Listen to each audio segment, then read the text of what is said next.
Dear children, CBSE this year has introduced a new subject which is called as Applied Maths. Its code is 241. This subject is new for many of the students, and there have been lot of inquiries related to this subject, so I thought of just posting this particular video so that more and more students they know about what the subject is about and they try to adopt this subject. मैं चाहूँगा कि तुम लोग ये subject को ज़रा अच्छे से स्टडी करें, और मैं चाहूँगा कि 10th पास के बाद 11th वाले मेजॉरिटी बच्चे ये एक सब्जेक्ट को लें, है ना। You all are aware of a fact कि 10th के बाद जो बच्चे मैथ्स लेते हैं एज अ सब्जेक्ट और उनका 12th का सर्टिफिकेट में मैथ्स सब्जेक्ट आ जाए, बेटा उनको बहुत सारे कॉलेजेस का एडमिशन का मिनिमम एलिजिबिलिटी क्राइटेरिया उन लोग क्लियर कर लेते हैं, है ना। तो it is this that is the reason CBSE has introduced this particular subject also, right? So all the students I feel जिनको 10th में कम से कम एक 60 या 65% above मिला हो, तो वो सब बच्चे प्लीज ये सब्जेक्ट को लें, है ना। इट इज अ सब्जेक्ट जिसका difficulty level at par with 10th standard ही है ना। एक टीचर के गाइडेंस, तुम्हारा स्कूल टीचर हो या कोई भी टीचर का, एक टीचर का गाइडेंस काफ़ी है to score well in this exam. You won't find this particular subject which is called as applied mathematics tough. It is very easy, believe me children, it is not at all tough. और उसमें एक दो units तो ऐसे भी हैं जो commerce के सब्जेक्ट्स में, इकोनॉमिक्स में वो खुद वहाँ पे भी पढ़ेंगे, वो वाले कॉन्सेप्ट्स को भी यूज़ करके इस मैथ्स में आ जाएगा. You won't find it difficult to pass, बहुत ईजिली पास हो जाओगे तुम. और नॉट ओनली पास हो जाओगे, तुम लोग 12th स्टैंडर्ड में तुम लोग बहुत अच्छा स्कोर करोगे.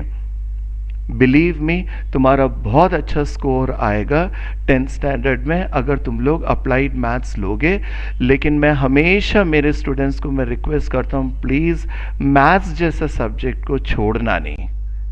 12th तक का मैथ्स जो है वो बहुत ज़रूरी रहता है to make you strong enough for a bright future. So let me just tell each and every students, please for God's sake don't leave maths. If you want to leave the core maths, ठीक है, core maths is a subject which is used for engineering or for subject for those students who aspire to go in the field of research in mathematics. ऐसे वाले field में core maths science students usually लेते हैं, लेकिन commerce students को they must, for any way, by any means, they must not leave this mathematics subjects. They must opt for applied mathematics. So from here on I'll be posting some videos on applied mathematics also, so that you may have a feel of what type of questions are there in applied maths. ठीक है. So the questions that follow on would be just giving you an idea of what exactly of mathematics is, right? So please listen carefully. The first unit of this applied mathematics is number quantification and numerical application, right? Now number quantification and numerical application एक तरीके से basic of maths है. मैं उसमें उसको कुछ अगर categorise करूं तो एक टाइप ऑफ ऐसे क्वेश्चंस है जिसमें हम लोग बोलते हैं क्वांटिटेटिव एप्टीट्यूड का जो टेस्ट आता है, जो बहुत सारे एग्जाम्स तुम लोग आगे जाके एमबीएस का एंट्रेंस या बैंक प्रोबेशनरी ऑफिसर्स के एग्जाम्स के एंट्रेंस में सब ऐसे वाले टाइप ऑफ क्वेश्चंस पूछते हैं. ठीक है, तो फर्स्ट यूनिट में से मैंने रैंडमली एक क्वेश्चन चुना, ठीक है, दैट इज क्वांटिटेटिव एप्टीट्यूड पे बेस्ड है. I'll read out the question. There are two trains that are running in the same direction with a speed of 90 km per hour and 126 km per hour respectively. The length of the first train is 130 meter and the time to cross each other is 25 seconds from the time they meet. Find the length of the second train. चलो ठीक है ना बेटा, there are two trains here. ठीक है. Now suppose this is one train, right, and there is another train. ठीक है. दोनों ट्रेन एक ही डायरेक्शन में जा रहे हैं. ठीक है. जब दोनों ट्रेन एक ही डायरेक्शन में जाते हैं तो हम लोग ऐसे वाले कॉन्सेप्ट को हम लोग बोलते हैं रिलेटिव स्पीड. ठीक है, रिलेटिव स्पीड. और जब ये रिलेटिव स्पीड हमें निकालना है सेम डायरेक्शन के लिए, तो बेटा रिलेटिव स्पीड सेम डायरेक्शन के लिए the difference of the speed v1 minus v2 होता है relative speed for the same direction. For the same direction. ठीक है. और for opposite direction it is v1 plus v2 for the opposite direction. बेटा इसका मतलब क्या है? ये रिलेटिव स्पीड का मतलब ये है कि अगर suppose your friend is sitting here and you are sitting here, है ना, you are A and your friend is B. Suppose your friend is moving at a speed of say 10 km per hour. ठीक है. and you are moving forward with a speed of 20 km per hour. ठीक है. तो naturally तुम एक stage के बाद तुम तुम्हारे फ्रेंड को क्रॉस करना चालू करोगे. ठीक है. तुम तुम्हारे फ्रेंड को जब क्रॉस करना चाहोगे तो तुम्हारा फ्रेंड जब तुम्हें देखेगा तो उसको लगेगा कि तुम 20 माइनस 10 का मॉड्यूलस वैल्यू डिफरेंस हम बोलते हैं, यानी तुम 10 किलोमीटर पर आवर के स्पीड में ही तुम्हारा फ्रेंड तुम्हें क्रॉस कर रहा है. भले उसका actual speed 20 kilometre per our है, लेकिन क्योंकि तुम भी मूव कर रहे हो सेम डायरेक्शन में तो तुम्हारा फ्रेंड को लगेगा तुम तो मूव कर रहे हो 10 किलोमीटर पर आवर के स्पीड में, है ना. वो धीरे से ही तो क्रॉस कर पाएगा. लेकिन ऐसा एक सिचुएशन सोच के चलो कि सपोज तुम यहां पे हो और तुम्हारा फ्रेंड यहां पे है. ठीक है. फ्रेंड एक साइड में जा रहा है और तुम दूसरे डायरेक्शन में जा रहे हो. तुम्हारा स्पीड है सपोज 10 किलोमीटर पर आवर और तुम्हारा फ्रेंड का स्पीड है सपोज 20 किलोमीटर पर आवर. अभी दोनों जब एक दूसरे को क्रॉस करेंगे तो तुम्हारा फ्रेंड को लगेगा कि तुम तो झट से क्रॉस कर गए. वेरी नेचुरली तुम्हारा स्पीड इस डायरेक्शन पे, तुम्हारा है ना, तुम्हारा स्पीड ऑपोजिट डायरेक्शन में और फ्रेंड का स्पीड का डायरेक्शन से अगर ऑपोजिट हो तो दोनों एक दूसरे को स्पीडली क्रॉस करेंगे. यानी कितना स्पीड रिलेटिव स्पीड माना जाएगा? दैट वुड बी 20 प्लस 10, यानी तुम लोग एक दूसरे को क्रॉस करोगे 30 किलोमीटर पर आवर के स्पीड पे एक दूसरे को क्रॉस करोगे. ठीक है ना. So this is actually the concept of relative speed. चलो इस क्वेश्चन पे आ जाते हैं, है ना. There are two trains which are running in the same direction. ठीक है. क्योंकि सेम डायरेक्शन है तो इसीलिए हम अभी बोलेंगे रिलेटिव स्पीड क्या होगा. ठीक है. रिलेटिव स्पीड होगा इन दोनों का बीच का डिफरेंस, यानी 126 बड़े में से छोटा माइनस करना, 126 minus 90 which comes out to be 36 kilometre per hour. ये इनका रिलेटिव स्पीड है. ठीक है. ये 36 किलोमीटर पर आवर को अगर मुझे मीटर्स पर सेकेंड में चेंज करना है तो क्या करेंगे, है ना. Will be multiplying with 5 by 18, तो 18 2s and so now the relative speed comes out to be 10 meters per second. ठीक है, the first concept.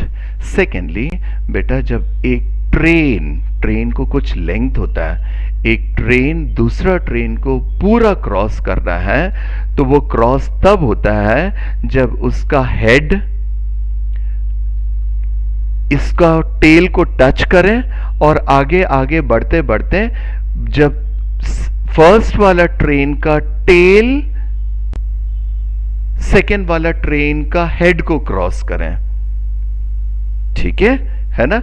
When the head of the first train touches the tail of the second train, at the same time it fully crosses, है ना? पूरा सिर्फ head को cross नहीं करना है, दो ट्रेन एक दूसरे को क्रॉस करना है, मतलब the tail should cross the head of the second also. So that is the reason, my dear children, the distance that has to be traveled is actually the length of the first train as well as the second train. The length of the first train they have given as 130, and we have to find the length of the second train. So I'll say let the length of second train, अगर मैंने x metres खाली लिया तो total distance जो बोलेंगे तो वो होगा 130 प्लस x, है ना? The length of the first train plus the length of the second train, ये होगा टोटल डिस्टेंस। चलो, हमें स्पीड मिल गया, हमें डिस्टेंस मिल गया, हमें टाइम भी दिया गया, है ना? They are telling you the time it crosses is 25 seconds. तो 25 सेकेंड्स में ये क्रॉस करेगा, तो time is equal to distance upon speed बोलते हैं। ठीक है, तो टाइम है 25, डिस्टेंस है 130 प्लस x और उसका स्पीड है 10।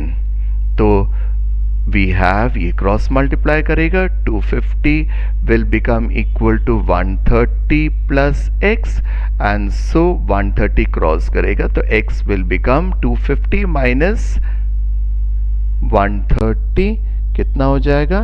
120 meters. Therefore, what will you write the answer now? You will write the answer as the length of second train is equal to 120 meters. Understood? Okay, let me give you another sample of the question, the type of questions which come here. In the adjoining figure, ABCD is a rectangle, EBGF is a square. You are also given that GH, you know where is GH? This is GH is parallel to DF. ये दोनों parallel भी है। ठीक है, then find the area of the regions which are marked with PQR. ये तीनों reason निकालना है। तुम्हें दिया है एक rectangle, rectangle has certain dimensions also they have given बेटा, this is 7, this is 5, this is a square they have told you, okay, EBGF is a square, so this is a square here of side 5, 5, all here 5, ठीक है, and you have to just find the area of the three regions, that is P, Q and R। ठीक है, now before we start, तुम्हें दिख रहा है कि बेटा अगर ये GH पैरेलल टू DF है तो ये भी तो आपस में पैरेलल है, तो वैसे है तो एरिया दिस Q रीजन एक पैरेललोग्राम हो गया, ऑपोजिट साइड्स पैरेलल हो गया। ठीक है ना? Is it clear everyone? है ना, इसका ऑपोजिट साइड्स पैरेलल हो गया। सो वी हैव नाउ, ठीक है, yes, is this question now clear to you all? ठीक है ना? तो मुझे इसका एरिया निकालना है यार, एरिया P निकालना कौन से बड़ी बात, वी हैव एरिया P, तो वो तो एक राइट ट्रायंगल है, हाफ बेस इंटू हाइट ही काम कर जाएगा, half the base is 10, the height is 7, so 2 goes in 5 times, तो 5 7s are 35, क्या है सेंटीमीटर, तो सेंटीमीटर स्क्वायर। ठीक है ना? अभी just now I told you this GH is parallel to DF, and we already know that DH is parallel to FG, है ना। तो हम डायरेक्टली बोल सकते हैं ये एक पैरेललोग्राम है। Q रीजन Q ऐसे लिखो, है ना, सही लिखने का तरीका भी मालूम होना चाहिए। Region Q is a parallelogram. अगर ये पैरेललोग्राम है तो एरिया ऑफ पैरेललोग्राम अपन ने 9th स्टैंडर्ड में सीखा।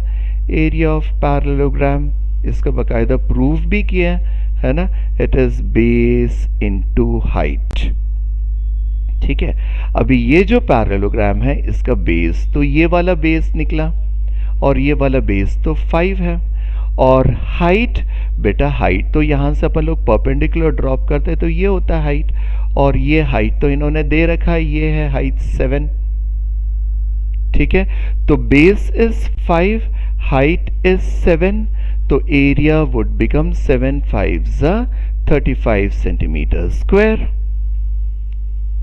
ठीक है ना। And last of all you are left with this region here. ठीक है, एरिया आर अभी कितना क्लियरली दिख रहा है बेटा। ये आर रीजन जो है ये तो एक ट्रिपीजियम है ना। एरिया आर है ना, तो एरिया आर ये तो एक ट्रिपीजियम है, और ट्रिपीजियम का एरिया भी हमें मालूम है half sum of parallel sides into height. ठीक है, तो half the sum of parallel sides. अभी बेटा ये पैरेलल साइड्स ये पूरा लेंथ तो ये पूरा लेंथ है ना। तो 7 and 5 यहाँ पे पूरा लेंथ कितना निकला, 7 और 5 ये है 12, तो ये 12 हो जाएगा। वन साइड इज 12 और इसका दूसरा साइड इज 5। ठीक है ना। अभी इसका ये वाला हाइट चाहिए हमें। ठीक है, ये वाला हाइट कैसे निकलेगा?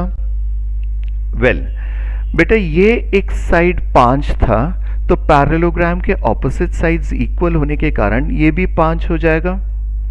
अगर ये दोनों 5 है तो ये टोटल लेंथ जो हो जाएगा ये हो जाएगा 5 + 10 यानी 15 सेंटीमीटर हो जाएगा।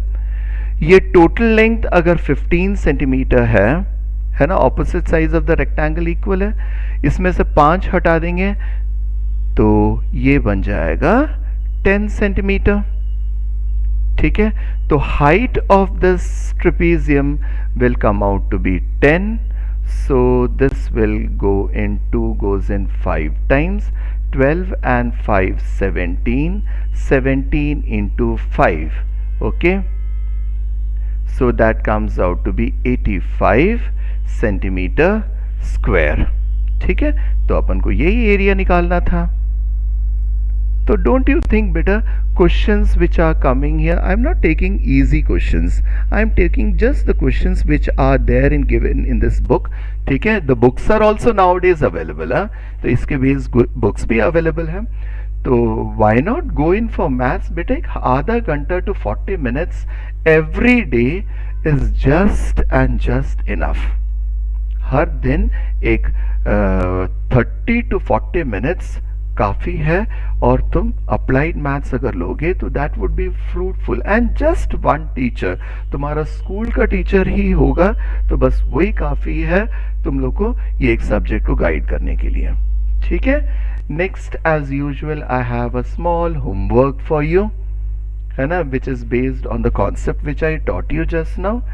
You just note this down and try to get the right answer. I've given you the answers also. This thing is not seen clearly. ठीक है, तो let me just do one thing. Let me just make it a little bit small. Yes. Now can you see this? ठीक है, these are the first 3 questions. ठीक है ना, I'll number them. This is first question, this is second question and third question, right? है ना, practice it and God bless you always. Bye.